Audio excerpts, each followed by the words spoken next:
आइए जानते हैं झारखंड के हर जिला हर क्षेत्र की छोटी से लेकर बड़ी खबरों को। उससे पहले चैनल पर नए जुड़े हैं तो चैनल को सब्सक्राइब करना ना भूले। लातेहार के एटे गांव में एनटीपीसी के कार्यों को लेकर ग्रामीणों ने ग्राम सभा की अनुमति के बिना काम का विरोध किया। पुलिस के हस्तक्षेप के बाद कंपनी की गाड़ी लौटाई गई। भूमि अधिग्रहण को लेकर ग्रामीण पहले से नाराज हैं। अगली खबर है कि संक्षेप इनकम टैक्स की रांची स्थित अनुसंधान शाखा ने गुरुवार को झारखंड और बिहार में बड़ी कार्रवाई की। दोनों राज्यों में बाबा एग्रो फूड लिमिटेड, बाबा फूड प्रोसेसिंग प्राली समेत ग्रुप में चावल कारोबार से जुड़े 40 व्यवसायियों के ठिकानों पर सुबह 6 बजे से एक साथ छापेमारी शुरू की गई, जो देर रात तक जारी रही। अगली खबर है कि झारखंड वेदर टुडे। झारखंड की राजधानी रांची में न्यूनतम तापमान 9 डिग्री दर्ज किया गया है। वहीं दिल्ली और उत्तरी भारत की बारिश का असर अब झारखंड के गढ़वा, चतरा, पलामू, लातेहार में दिखाई देगा। इन 4 जिलों में बारिश का अलर्ट जारी किया गया है। वहीं 30 जनवरी तक ठंड और बारिश का असर जारी रहेगा। अगली खबर है कि शाह ने डिब्रूगढ़ में कहा कि यूरोपीय संघ भारत मुक्त व्यापार समझौता से सुनिश्चित होगा कि असम चाय की खेप बिना किसी शुल्क यूरोपीय देशों तक पहुंचे।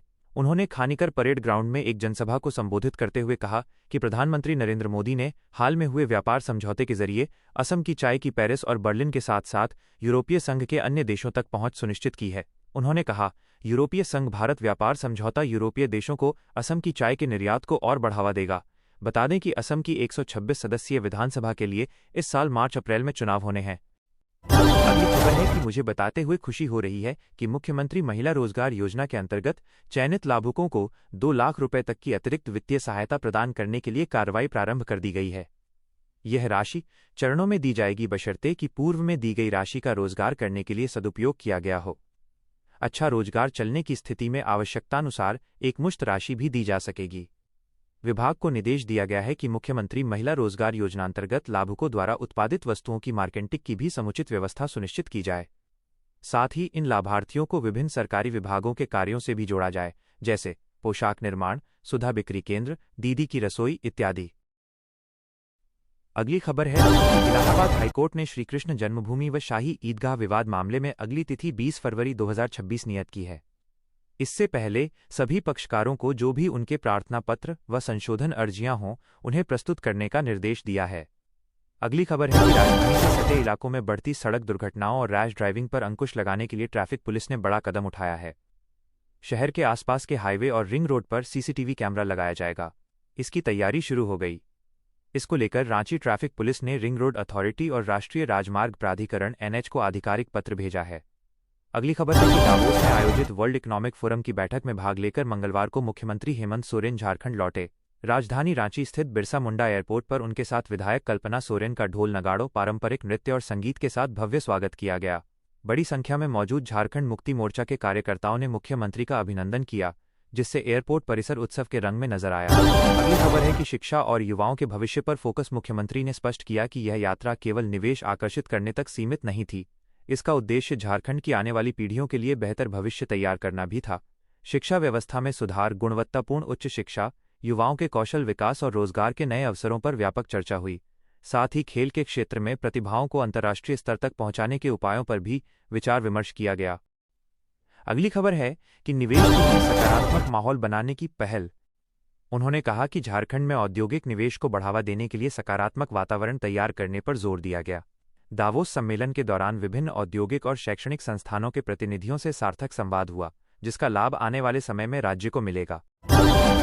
अगली खबर है कि दोस्तों, आज की इस वीडियो में हम एक ऐसी योजना लेकर आए हैं जो देश के करोड़ों लोगों को बैंकिंग सुविधा उपलब्ध करवाने में मदद कर रही है। अगर आपके पास अभी भी बैंक खाता नहीं है तो आज की जानकारी आपकी जिंदगी बदल सकती है। प्रधानमंत्री जनधन योजना। यह योजना गरीब और सामान्य परिवारों को बैंकिंग सिस्टम से जोड़ने के लिए शुरू की गई है। इसके अंतर्गत जीरो बैलेंस खाता, बीमा कवर और रुपे कार्ड जैसी सुविधाएं दी जाती हैं, ताकि हर व्यक्ति सुरक्षित बैंकिंग का लाभ उठा सके। इस योजना का उद्देश्य है कि देश का हर नागरिक वित्तीय रूप से मजबूत बने। सरकार इस योजना के जरिए हर खाते में कई प्रमुख सुविधाएं उपलब्ध कराती है। यदि आप अभी तक इस योजना से नहीं जुड़े हैं तो आपको बस किसी भी बैंक में जाकर जनधन खाता खुलवाना है। एक बार खाता खुल गया तो आपको सभी सुविधाएं खाते में मिलती रहेंगी। और अगर आप चाहते हैं कि मैं इस योजना की पूरी जानकारी आपको दूं, तो कमेंट में जनधन योजना लिखकर बताइए। सारी जानकारी आपके हाथों दे दी जाएगी।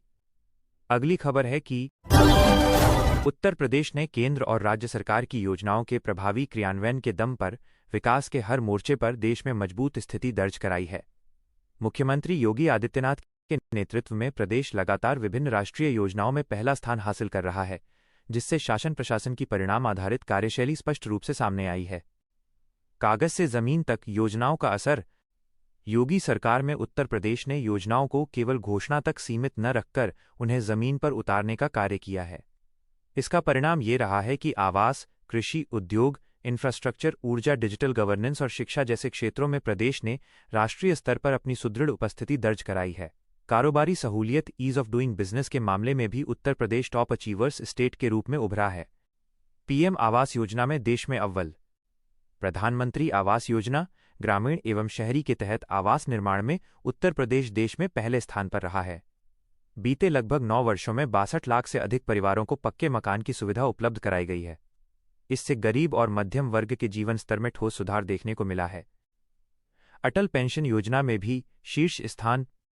अटल पेंशन योजना के अंतर्गत पंजीकरण के मामले में भी उत्तर प्रदेश ने देश में पहला स्थान हासिल किया है। प्रदेश में सामाजिक सुरक्षा योजनाओं का दायरा तेजी से बढ़ा है, जिससे असंगठित क्षेत्र के श्रमिकों को भविष्य की आर्थिक सुरक्षा मिल रही है। अगली खबर है कि प्रधानमंत्री विश्वकर्मा योजना की शुरुआत सितंबर 2023 में हुई थी। इसका मकसद पारंपरिक कारीगरों और श्रमिकों को ट्रेनिंग, टूल किट और सस्ता लोन देकर मजबूत बनाना है। लेकिन इस योजना का लाभ सिर्फ उन्हें मिलता है जो तय की गई पात्रता में आते हैं। इसलिए आवेदन से पहले नियम जानना बेहद जरूरी है। जो लोग इस योजना के दायरे में नहीं आते, उन्हें इसका लाभ नहीं मिलता। इसमें वो लोग शामिल हैं जो किसी मान्यता प्राप्त पारंपरिक पेशे से जुड़े नहीं हैं। प्राइवेट नौकरी करने वाले, सरकारी कर्मचारी या बड़े व्यापार चलाने वाले लोग इस योजना के पात्र नहीं माने जाते। अगली खबर है कि बजट 2026 से पहले देश के किसानों को पीएम किसान 22वीं किस्त 2026 का इंतजार है। हालांकि बजट से किसानों को बड़ी उम्मीद है। इस बार वित्त मंत्री निर्मला सीतारमण प्रधानमंत्री किसान सम्मान निधि योजना को लेकर बड़ा ऐलान कर सकती हैं। देश के 9 करोड़ से ज्यादा किसानों को मोदी सरकार बड़ा तोहफा दे सकती है। पीएम किसान की सम्मान राशि को 6,000 से बढ़ाकर 9,000 रुपये तक किए जाने की उम्मीद जताई जा रही है। दरअसल 2024 में संसद की स्थायी समिति ने इस योजना के पैसों को बढ़ाकर 12,000 करने की सिफारिश की थी। किसान संगठन भी सम्मान राशि बढ़ाने की मांग कर रहे हैं। अगली खबर है कि कई राज्यों में सरकार अपनी ओर से दे रही पैसा। केंद्र सरकार के 6,000 रुपये सालाना के अलावा कई राज्यों के किसानों को प्रदेश सरकार से भी अलग से मदद मिल रही है। मध्य प्रदेश सीएम किसान कल्याण योजना और महाराष्ट्र नमो शेतकरी योजना में किसानों को प्रदेश सरकार पीएम किसान के लाभार्थियों को अपनी ओर से 6,000 रुपये देती है। छत्तीसगढ़, ओडिशा, आंध्र प्रदेश और राजस्थान में किसानों को अतिरिक्त सम्मान राशि दी जाती है। राजस्थान में मुख्यमंत्री किसान सम्मान निधि योजना के तहत अलग से 3,000 रुपये साल में मिलते हैं। अगली खबर है कि शुक्रवार 30 जनवरी 2026 को गोल्ड सिल्वर के दामों में भारी गिरावट दर्ज की गई है। आज 24 कैरेट सोना प्रति 10 ग्राम के भाव में 6,865 रुपये की कमी आई है। वहीं शुक्रवार को चांदी भी सस्ती हुई है। आइए जानते हैं क्या है आज सोना चांदी का लेटेस्ट रेट।